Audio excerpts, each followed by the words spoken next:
راديو إرنا راديو إرنا كاب كتما باريس محلالة في إرتوارن غازت إنياتا زدالو نتسا راديو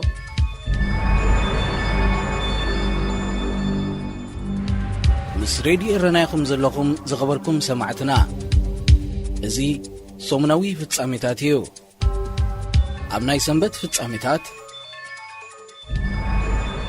بمنيستر قدات وصاي إرترا سمرحة العلواي لوخ أب صومال ناي سرح مبصحة فتسيمو أتي منيستر عثمان صالحن أما خاري بريزيدنتن زركبو قجل لوخ أهقراوي معرفو نفرتي مقادشو بزعرفلو منيستر قدات وصاي صومال أحمد عواد كم سقبلو كابتا هاجر سفنو زينا ملكيثو أتي بقدام شدشة ميازيا صومال زاتو لوخ إرترا مس بريزيدنت فارماجو بمرقاب بزعبا زوباوي قطباوي وهدات كمون مبصح لوخ إرترا ناب صومالي لاند أملكيثون كم استزراربو مع كانت زينا صومال حبيران انتقنا من قصات كلتين هاجرات زرزر تحسوتي ركب كم مهابتو غطيبان اللوا كم ذكر زي قجل لوخ من قصي إرترا بسلسة ميازيا ناب كايرو بمبصح مس منيستر قدات وصاي قبصي سامح شكري بمرقاب بكونتات زوبا كرنا أفريقيا كم زتي تقليت إيو دهر 10 عامتات داغماي زصقن زلو زمدنا صومالن إرتران أبز حلفة حصير وارح تدغاغامي ركبات مكيادون مبصح لوخ إرترا نابتا بيناوي ناصنت أويجا زلا صوماليلاند تغتيلو يمص مسمهلاون ترى منقسي إرترا أب سلام زوبا كرنا أفريقيا انتا يخمسل زبل حتى يلعل كم زلو دبلوماسيوين منشتات يقلصو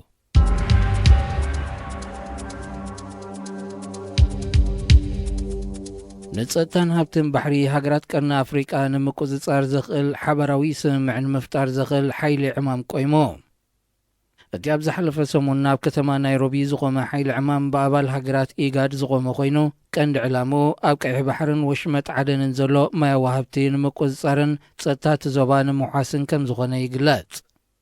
زي متتاونا وصاي حيلتات أبزو باقي بحري ككتاتل زقوم زلو حيل عمام كينيا يوغندا إثيوبيا جيبوتي صومالن دبوب سودانن كساتفوين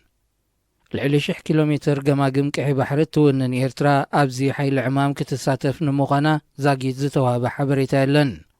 بنصاروتا ناي بحر أفدق زي بالله إثيوبيا كاند تواسايد زي نكح بحرن وشمت عدنن كقوطات سرزقوهم زلو حيل عمام تخون مهلاوا حتو تاتزلا علم خانو بوليتيكاوين تنتنتي قلصو كم زفلت إثيوبيا مس بريزيدنت إسياس دحر زكايرتو مستراوي سممع بحجز منقس فرنسا حيل بحري تقوم مهلاوا أقدمو كقلت سنيحيو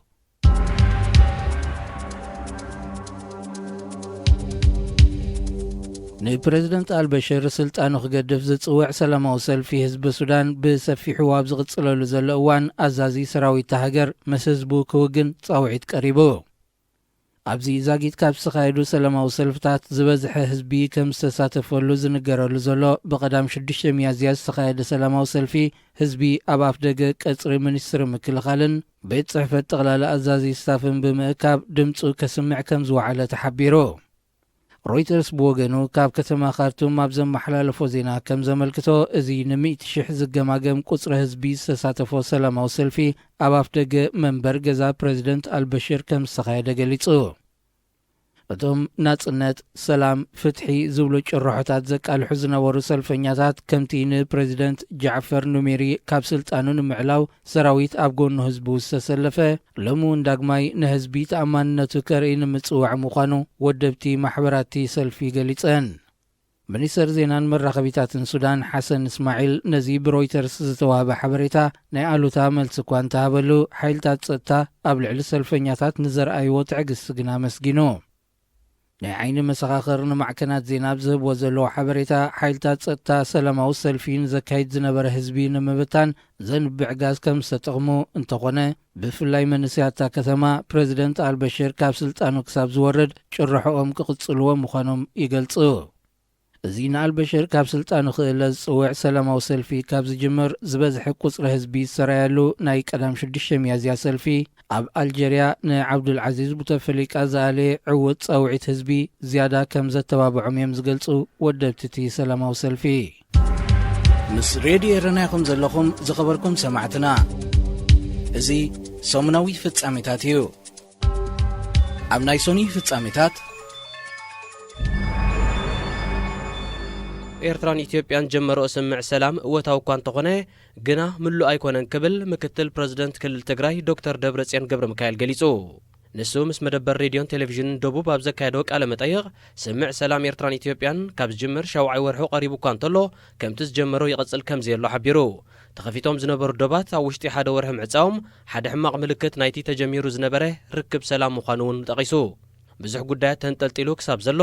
ርክብ ሰላም ኤርትራን ኢትዮጵያን ሙሉእን ውሕስን ክኸውን ከም ዘይከል ድማ ደምዲሙ። ዶክተር ደብረጽዮን ብተወሳኺ መራሕቲ ክልቲአን ሃገራት ካብ ናብን ተመላሊሶም ኤምባሲታት ተኸፊቱ መንገዲ ኣየር ጀሚሩ እዚ ኩሉ ጽቡቕ ጅማሬ እኳ እንተኾነ ኣብ ውሽጢ 7 ወርሒ ግና እንታይ መጺሎ ክንብል እንተኢልና እቲ ርክብ ሰላም ከምቲ ዝጀመሮ ይቕጽል ከም ዘየሎ ጥራይ ዘይኮነ ዘተኣማመንን ኣብ ካልእ ሕቶታት ዘእቱን እዩ ክብል ኣስሚሩሉ። ኩሉ ዶባት ክኽፈትን ናብ ቅድሚት ዝግስግስ ርክብ ሰላም ከህሉን እቲ ተጀሚሩ ዘሎ ርክብ ሰላም ምሉእ ክኸውን መዕለቢ ዘይተረኽብሉ ጉዳያት ዶባትን ኮሚሽን ካሕሳን ኤርትራውያንን ኢትዮጵያውያንን ጥራይ ዘይኮነ መላእ ኣህጉራዊ ማሕበረሰብ ዓለም ብዝፈልጦን ብውዕልን መዛዘሚ ክግበረሉ ከም ዝግባእ ኣዘኻኺሩ። ዝጸንሐ ወጥሪ ክሳብ ዝሃድእ እናተባሃለ ክኸይድ ጸኒሑ ዘሎ ርክብ ሰላም ከምዚ ኢልካ ግና ክሳብ መዓስ ክቕጽል እዩ ዝበለ ዶክተር ደብረጽዮን እቲ ጉዳይ ቁልጡፍ መፍትሒ ክግበረሉ ኣተሓሳሲቡ። ሰራዊት ኢትዮጵያ ካብ ባድመን ንኤርትራ ዝተወሰነ ካልእ ከባቢታትን ከይሰሓበ ዝኾነ ዓይነት ርክብ ምስ ኢትዮጵያ ኣይክህሉን እዩ እናበለ ን18 ዓመታት ክሕንግድ ዝጸንሐ ፕረዚደንት ኢሳያስ ካብ ሰነ 2018 ኣትሒዙ ብሃንደበትን ብዘይቅድመ ኹነትን ምስ ኢትዮጵያ ምስጢራዊ ስምዓት ከካይድ ከም ጀመረ ይፍለጥ። ይኹን እምበር መራሕቲ ኤርትራን ኢትዮጵያን ርክብ ካብ ጀመሩሉ እዋን ሻድሻይ ወርሑ ኣቕፂሩ ኢትዮጵያ ሰራዊታ ካብ ባድመን ካልእ ናይ ኤርትራ ምዃኑ ዝተወሰነ ከባቢታትን ኣይሰሓበትን። በድንበር አካባቢ ያለው የትግራይ ግን በኢኮኖሚ ተጎድቷል ደርሷል። ስለዚህ ከዚህ የሚያላቅቅ ነው ማለት ነው። ይሄ ሰላም የምንለው ከዚህ የሚያላቅቅ ነው። ለዚህኛ መፍትሄ የሚሰጥ ስለሆነ ትልቅ እፎይታ ነው የሰጠው። ዋናው እዚህ የምናነሳው ግን ሙሉ አይደለም ነው። በቃ ተቀራርበናል ነው ያልነው እንጂ እንደ አመራር ግንኙነቶቹ ጥሩ ናቸው። አይ ከውጥረት ከጦርነት ስጋቶች የሚያቃልል ጉዳይ ነው። ግን ወደ እንትን ስንገባ አሁን 6-7 ወር አርገናል። 7 ወር ምንድነው በዚህ ሂደት ምን አመጣን የሚል መንገድ ኤምባሲ ተከፈተ፣ አውሮፕላን መልሶች አሉ። መንገድም ተጀምሮ ነበር ለተወሰነ ወር መንገዱ ተዘጋ። ስለዚህ መሻሻሎች ያየናቸው ተዘጉ ነው። ብዙ እንትኖች አሉ። የወሰን ጉዳይ አለ፣ የካሳ ጉዳይ አለ፣ የተለያዩ ጉዳዮች አሉ መዘጋት ያለባቸው። ተስማምተን ተነጋግረን በስነ ስርዓት በውል ሁሉም በሚያውቀው ኢትዮጵያዊ ኤርትራዊ ብቻ አይደለም ዓለም በሚያውቀው በስምምነት መዘጋት የሚገባቸው የተንጠለጠሉ ብዙ በርካታ ጉዳዮች አሉ። እነሱን እንደሌለው አድርገን መሄድ አንችልም። እዚ ክትሰምዕዎ ጸናሕኩም ምክትል ፕረዚደንት ክልል ትግራይ ዶክተር ደብረጽዮን ገብረ ሚካኤል ምስ መደበር ሬድዮን ቴሌቪዥንን ደቡብ ካብ ዘካየዶ ቃለ መጠይቕ ዝተወስደዩ።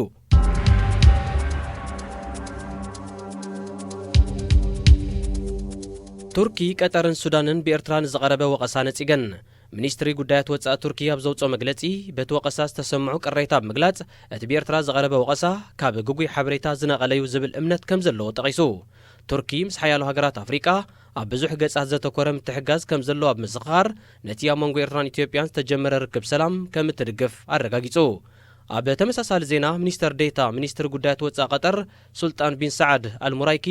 ንኣምባሳደር ኤርትራ ኣብ ቀጠር ኣቶ ዓሊ ኢብራሂም ናብ ቤት ጽሕፈቱ ብምጽዋዕ ብዛዕባ እቲ ብኤርትራ ዝቐረበ ወቐሳ ኣዘራሪቦ። እቲ ሚኒስተር ዴታ ኣብቲ ምስ ኣምባሳደር ኤርትራ ዝገበሮ ዝርብ ፖሊስ ቀጠር ኣብ ክልተ ረብሓታት ዝተመርኮሰን ኣብ ዘቤታዊ ጉዳያት ሃገራት ጣልቃ ኣብ ዘይምእታው ዝተሰረተን ምዃኑ ብምጥቃስ ሃገሩ ኣብ ዞባ ቀርኒ ኣፍሪቃ ጸጥታን ምርጋእን ክሰፍን ዘለዋ ሰናይ ድሌት ኣመልኪቱ። ብዛዕባ እቲ ብኤርትራ ዝቐረበ ወቐሳ ከም ዝተገረመ ዝሓበረ መግለጺ ሚኒስትሪ ጉዳያት ወጻኢ ሱዳን ብወገኑ ኣብ ካርቱም ዝተኻየደ ኣኼባ ኤርትራውያን ተቃወምቲ ውድባት ከም ዘየለ ሓቢሩ። ሚኒስትሪ ዜና ኤርትራ ቱርኪ ቀጠርን ሱዳንን ንተቃወምቲ ኤርትራ ብምሕብሓብ ኣብ ልዕሊ ኤርትራ ውዲት ኣልማ ከም ዘለዋ ዘተንብህ መግለጺ ኣብ ዝሓለፈ ሰሙን ምዝርግሑ ይፍለጥ።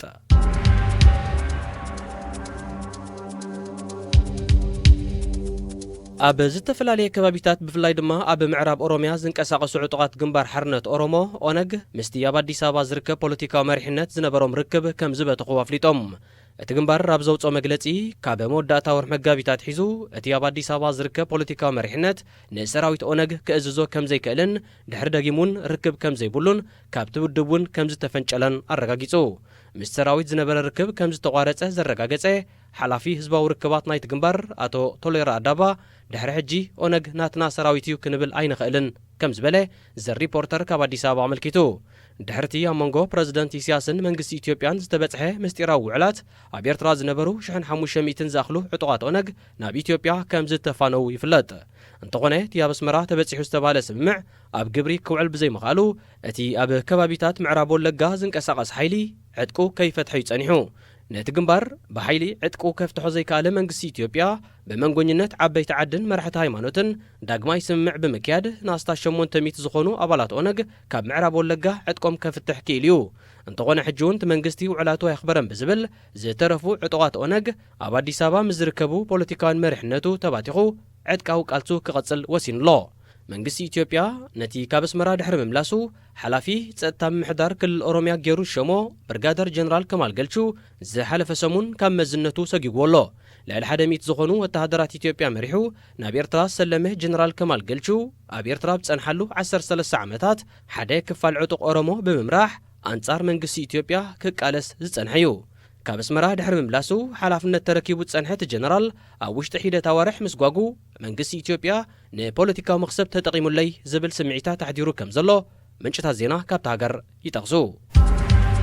ምስ ሬድዮ ኤረና ይኹም ዘለኹም ዝኸበርኩም ሰማዕትና እዚ ሰሙናዊ ፍጻሜታት እዩ ኣብ ናይ ሰሉስ ፍጻሜታት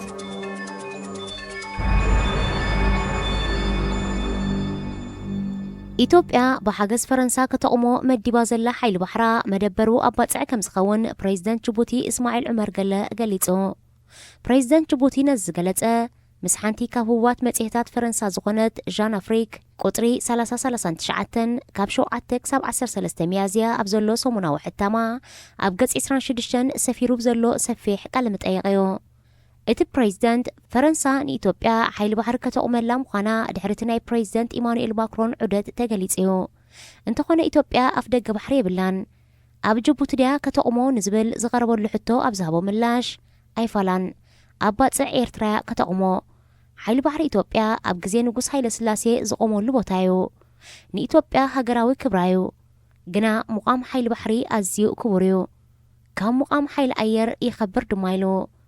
ኢትዮጵያ ነቲ ድሕሪ ናጽነት ኤርትራ ዝተበታተነ ሓይሊ ባሕራ ዳግም ከተቕሞ ምዃና ምስ ፕሬዚደንት ኢሳያስ ድሕሪ ዘካየደቶ ምስጢራዊ ውዕላት እኳ እንተገለጸት እቲ ሓይሊ ባሕሪ ኣበይ ከም ዝድኮን ብምስጢራ ሒዛቶ ዘላ ፈረንሳ እውን ብወገና ብዛዕባ ዝን ኢትዮጵያ ከተቕመላ ተሰሚዓትሉ ዘላ ሓይሊ ባሕሪ ኣበይ ከም ዝምስረት ኣይገለጸትን እቲ ብሓገዝ ፈረንሳ ዳግም ክምስረት ምዃኑ ዝግለጽ ዘሎ ሓይሊ ባሕሪ ኢትዮጵያ ኣብ ኤርትራ ወደብ ባጽዕ ከም ዝቐውም ብወግዕ ዝገለጸ ፕሬዚደንት እስማኤል ዑመር ገለ ናይ መጀመርያ ኮይኑሎ ብዛዕባ እቲ ፕሬዚደንት ጅቡቲ ምስ መጽሔ ዣን ኣፍሪክ ኣብ ዘካየዶ ቃለ መጠይቕ ንሙቃም ሓይሊ ባሕሪ ኢትዮጵያ ኣብ ባጽዕ ኣመልኪቱ ካብ ወገን ኤርትራ ይኹን ኢትዮጵያ ዝተዋህበ መልሲ የለን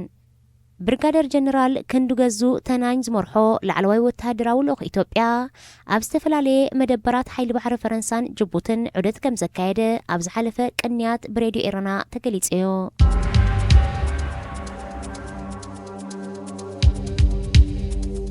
ኣብ ወፃኢ ሃገራት ዝርከቡ ኤርትራውያን ነቲ ካብ ዝሓለፈ ዋርሓት ሒዞም ዘካይድዎ ዘለው ናይ ይኣክል ጻውዒት ብዘተን ምምያጣትን ይቕጽልዎ ከም ዘለው ከካብ ቦትኡ ዝበጽሓና ሓበሬታ ኣፍሊጡ ዛጊት በፂሑና ካብ ዘሎ ሓበሬታ ኣብ ካናዳን ሽወደንን ዝርከቡ ኤርትራውያን ኣብ ዘካየድዎ ኣኼባታት ናይ ይኣክል ጻውዒት ናብ ግብራዊ ስጉምቲ ዝሰጋገረሉ መንገድታት ተመያይጦም ኣብ ካናዳ ካልጋሪ ዝርከቡ ኤርትራውያን ብ8 ሚያዝያ ውዑዕ ዘተ ከካይዱን ከለው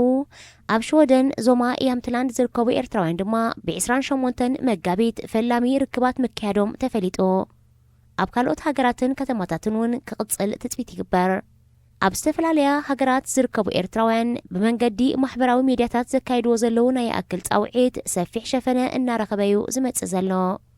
ተጣበቕቲ ሰብኣዊ መሰላት ስነ ጥበባውያን ጋዜጠኛታትን ብኣውርኡ ደለይቲ ፍትሒ ዝኾኑ ኤርትራውያን ዘካይድዎ ዘለው ጻውዒት ስቕታ ይኣክል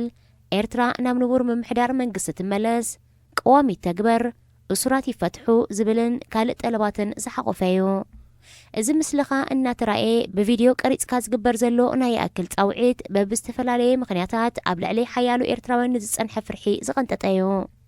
ብውልቂ ጥራይ ዘይኮነ ብእኩብ ዝካየድ ዘሎ ናይ ኣክል ጻውዒት ገና ብዙሕ ህዝቢ ክሳተፎ ትጽቢት ይግበር። እዚ ናይ ኣክል ጻውዒት ፖለቲካ ተፈላለዮም ንዝጸንሑ ሓያሎ ወገናት ናብ ሓደ ዘምጽአ ናይ ማሕበራዊ ሚድያ ምንቅስቓስ እዩ።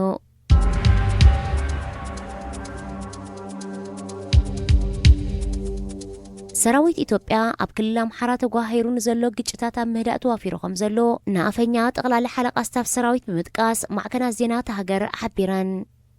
እቲ ሕብረተሰብ ኦሮሞ ኣብ ዝነብሩሉ ክልል ኣምሓራን ሰሜን ሸዋን ኣብ ሳልሲ ዝተጓሃረ ግጭት ንዝበስሐ ክፋል ከም ዝተቆጻጸሮ እዩ እቲ ሰራዊት ዝገልጽ። ይኹን እምበር እቲ ከባቢ ሰፊሕ ብምዃኑ ጸጸኒሑ ተኽሲ ስማዕ ምህላው ዝተፈላለዩ ወገናት የመልክቱ። ኣብ ከተማታት ግጭት ሃዲኡ ከም ዘሎ ዝሓበረ ኣፈኛ ሰራዊት ኢትዮጵያ ድማ ኣብ ገጠራት ግና ንምቁጻሩ ስርሒታት ይካየድ ከም ዘሎ ኣፍሊጡ። ህዝቢ እቲ ከባቢታት ዕጡቕ ብምዃኑ ነቲ ግጭት ሙሉእ ብምሉእ ንምቁጻሩ ተወሳኺ ሓይሊ ከም ዘድልውን እቲ ኣፈኛ ኣገንዚቡ። በቲ ኣብ ቀዳመ ሰንበት ዝተጓሃረ ግጭት ብውሕዱ 3 ሰባት ክቕተሉ ከለዉ ሓያሎ ድማ ቆሲሎም ኣለዉ። ኣብ ንብረት እውን ከቢድ ዕንወት ወሪዱ ከም ዘሎ ይግለጽ። ኣብ ናይ ለውጢ መድረኽ ከም ዘሎ ዝገልጽ መንግስቲ ኢትዮጵያ ነቲ ብኩሉ ሸነኻት እቲ ሃገር ጸጸኒሑ ዝነትግ ዘሎ ግጭታት ክቆጻጸሮ ኣይከኣለን። ሬድዮ ኤረና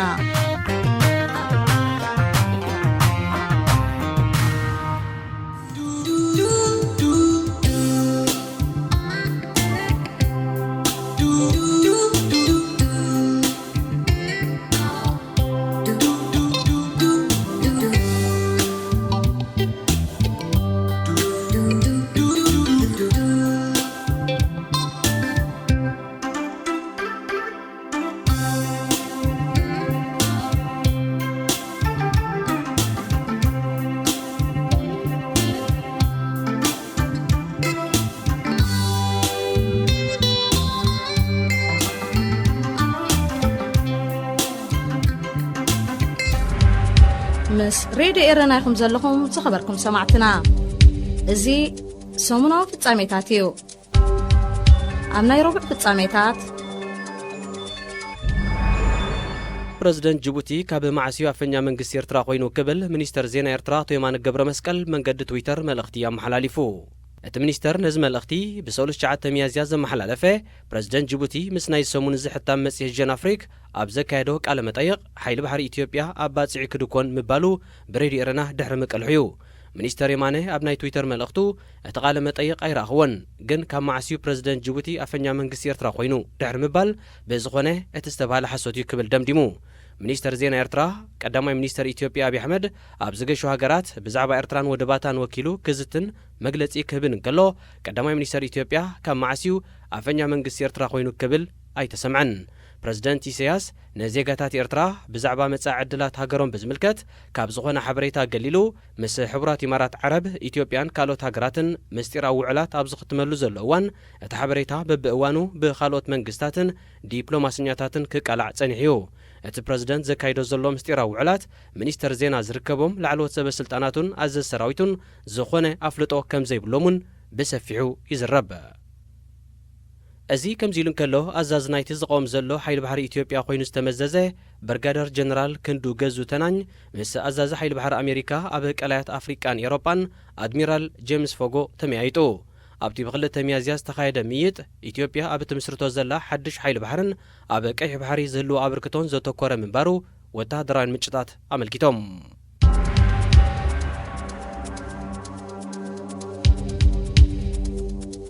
ህዝቢ ሱዳን 30 ዓመታት ኣብ ስልጣን ጸንሐ ፕረዚደንት በሽር ንምእላይ ዘካይዶ ዘሎ ተቃውሞ ብዝለዓለ መልክዑ ይቕጽል ኣሎ። ነዚ ኣብ መላእ ሱዳን ዝካየድ ዘሎ ህዝባዊ ተቃውሞ ታሕተዎት መኮንናት ዝርከብዎም ኣባላት ሰራዊት ብብዝሒ ይጽንበርዎ ምህላዎም ዝተፈላለያ ማዕከናት ዜና ካብ ካርቱም ሓቢረን። ፖለቲካውያን ውድባት ሱዳን ብወገነን ኣብቲ ሃገር ከቢድ ዕንወት ከይበጽሐ ፕረዚደንት በሽር ስልጣኑ ብወለንቱ ክሓድግን ስልጣን ኣብ ናይ ምስጋር መስርሕ ድማ ክትሓጋገዝዎን ይሓትለው። እንተኾነ እቲ ኣብ ኣፍሪቃ ንዝነውሐ ዓመታት ኣብ ስልጣን ካብ ዘለዎ መራሕቲ ሓደ ዝኾነ ፕረዚደንት በሽር መንበሩ ንህዝቢ ከረክብ ቅሩብ ከም ዘየለ ዲፕሎማስያውያን ምንጭታት ሃገራት ምዕራብ ይጠቕሱ። እቲ ፕረዚደንት ሓይልታት ጸጥቱ ብምውፋር ለውጢ ንዝሓቱ ዘለዉ ሰልፈኛታት ጉድኣት የውርድ ከም ዘለውን ይወቕሱ። ኣብ ሳልስቲ እዚ ደጊሙ ኣብ ዝተጓሃረ ህዝባዊ ናዕቢ ሱዳን ብውሕዱ 27 ከም ዝተቐትሉን ሓያሉ ድማ ከም ዝቆሰሉን ይግለጽ። ሓያሉ ሃገራት ኣብ ሱዳን ዝርከቡ ዜጋታትን ጥንቃቐታት ክገብሩ ብመንገዲ ኤምባሲታትን ጻውዒት የቕርባ ኣለዋ። ኣብ ሱዳን ዝካየድ ዘሎ ህዝባዊ ናዕቢ ኣብቲ ሃገር ንዝርከቡ 10 ኣሽሓት ኤርትራውያን ስደተኛታት ኣሻቒሉ ከም ዘሎ በብእዋኑ ክግለጽ ጸኒሑ እዩ። ፕረዚደንት በሽር በዚ ዝካየድ ዘሎ ማዕበል ህዝባዊ ተቓሞ ካብ ስልጣኑ እንተተኣልዩ ኣብ ምብራቕ ኣፍሪቃ ዝነውሐ ዓመታት ኣብ ስልጣን ጸንሑ ክልተ መለኽቲ ፕረዚደንት ዩጋንዳ ዩወሪ ሙሴቬንን ፕረዚደንት ኤርትራ ኢሳያስ አፈወርቅን ክኾኑ እዮም።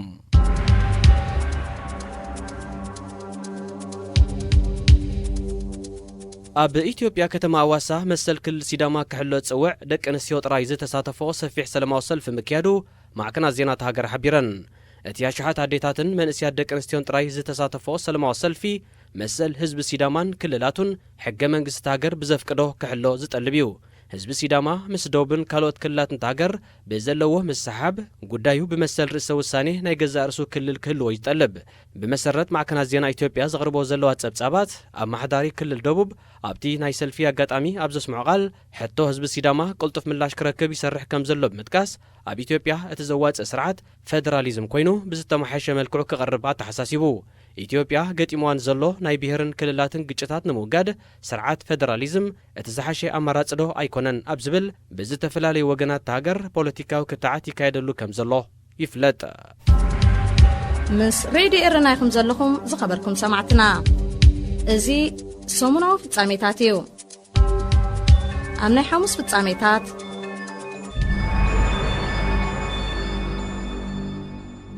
ኣብ ኤርትራ በብደረጅኡ ዝካየድ ዘሎ ናይ ዘመተን ጎስጓስን ሰሚናራት ህዝቢ ብዛዕባ ምስሓብ ሰራዊት ኢትዮጵያ ካብ ባድመን ምሕንጻጽ ዶባትን ብዝምልከት ከይሓትት ይንገሮ ኣሎ።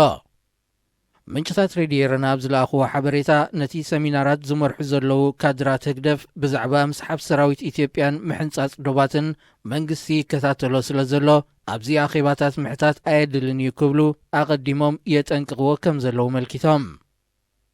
እቶም ካድራት ወያነ ሕጂ እውን ነቲ ኣብ ኤርትራን ኢትዮጵያን ተረኺቡ ዘሎ ሰላም ንምዝራግ ይሰርሕ ኣሎ፣ ኤርትራ ብሕርሻን መግቢ ልምዓትን ርእሳ ንምኽኣል ቀሪባላ፣ ንነዊሕ ዓመታት ኣብ ሰራዊት ንዝጸንሑ ኣባይቲ ክስራሓሎም እዩ፣ ባፅዕን ዓሰብን ብደረጃ ዓለም ኣገልግሎት ዝህባ ምዕቡላት ወደባት ክኾናየን ዝብልን ዝኣመሰለን ዘመተን ጎስጓስን እዮም ዘቕርቡ ዘለዉ።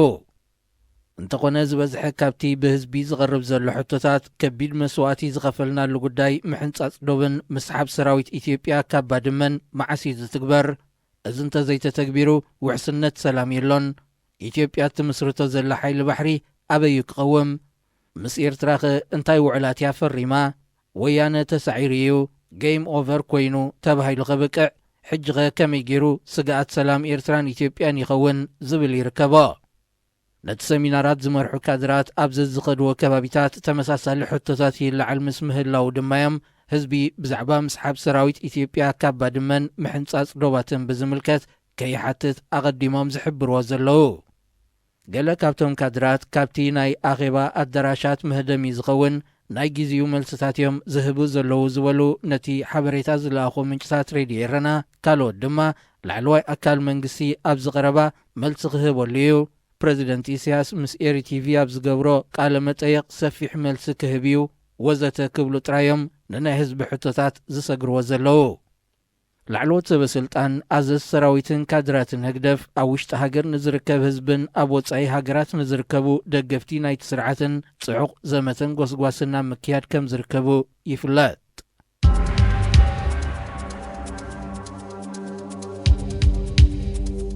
ብሚኒስተር ምክልኻል ኢጣልያ ኤሊዛቤታ ቴራንታ ዝምራሕ ላዕለዋይ ወተሃደራዊ ልኡኽ ኢጣልያ ኣብ ሃገራት ቀርኒ ኣፍሪቃ ምብጻሕ የካይድ ከም ዘሎ ወተሃደራውያን ምንጭታት ሓቢሮም።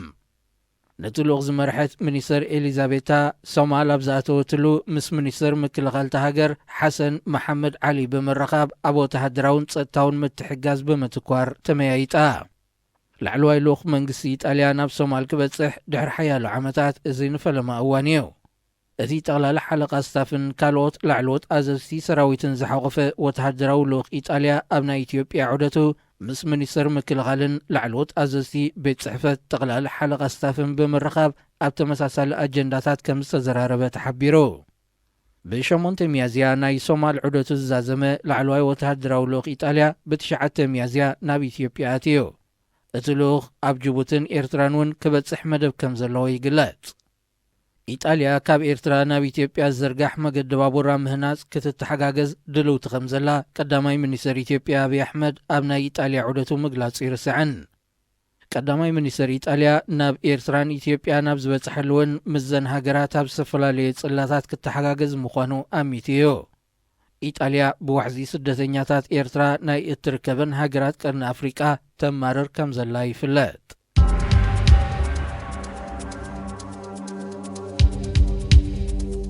جيبوتي دي بي وورلد نزتبهله ناي دوباي وهابي أغلقلوتات ودب 385 مليون دولار كتكحس أب لندن زمدبرو بيت فردي وسينو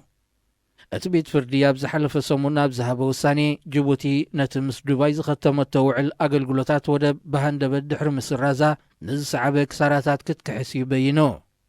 منقسي جيبوتي نتي مسوهابي أغلقلوتات ودب دي بي وورلد ناي دوباي أقدمو زختمو سمع وفري زسرزلو مخنيات دوباي نتي أب أغلقلوتات مرقافن متعنن كونتينرات زنطف ودب دورالة تحت عقمو تسرح الله بزبليو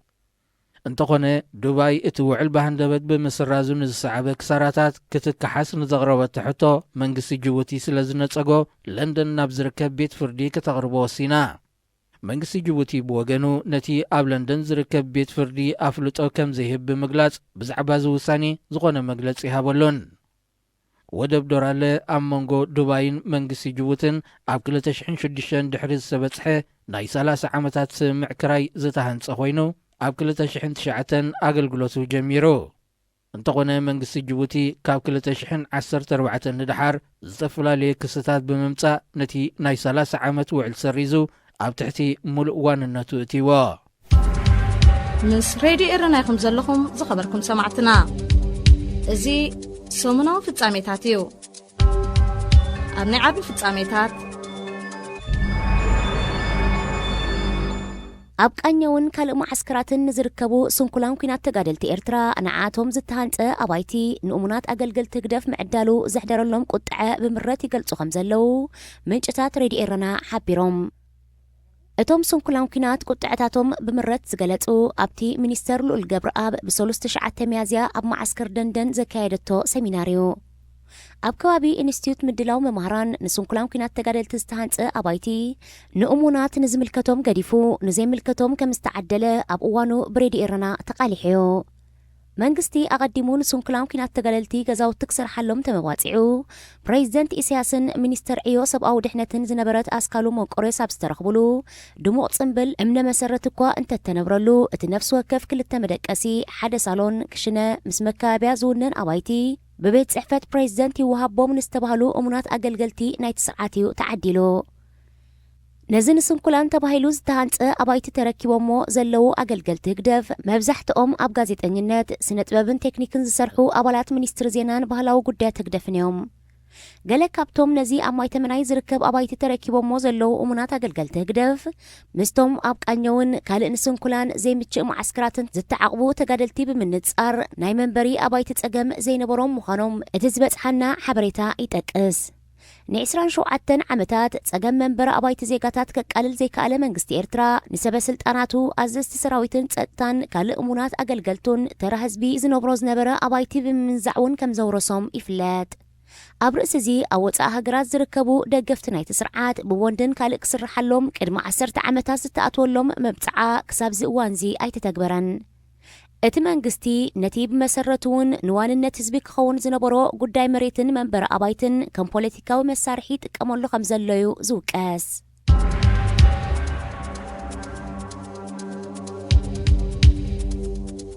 ن30 ዓመታት ንሱዳን ዝመርሐ ፕሬዚደንት ሱዳን ዑመር ሐሰን አልበሽር ንሓያሎ ኣዋርሕ አንጻሩ ክካየድ ብዝጸንሐ ህዝባዊ ናዕቢ ብሓገዝ ሰራዊት ሃገር ካብ ስልጣኑ ተኣልዩ እቲ ፕሬዚደንት ትማሊ 11 ሚያዝያ ካብ ስልጣኑ ድሕሪ ምእላዩ ምክትሉን ሚኒስተር ምክልኻል ሃገርን ጀነራል ዓዋድ ኢብን ዖፍ ግዝያዊ ወተሃደራዊ መራሕቲ ሃገር ኮይኑሎ ጀነራል ኢብን ዖፍ ኣብ ዝሓለፈ ወርሒ ኣብ ዝተኻየደ ናይ ካቢነ ሚኒስተራት ናይ ስልጣን መቀያርዩ ኣብ ርእሲ እቲ ዝነበሮ ናይ ሚኒስተር ምክልኻል ጽፍሒ ምክትል ፕሬዚደንት ሱዳን ኮይኑ ተሸይሙ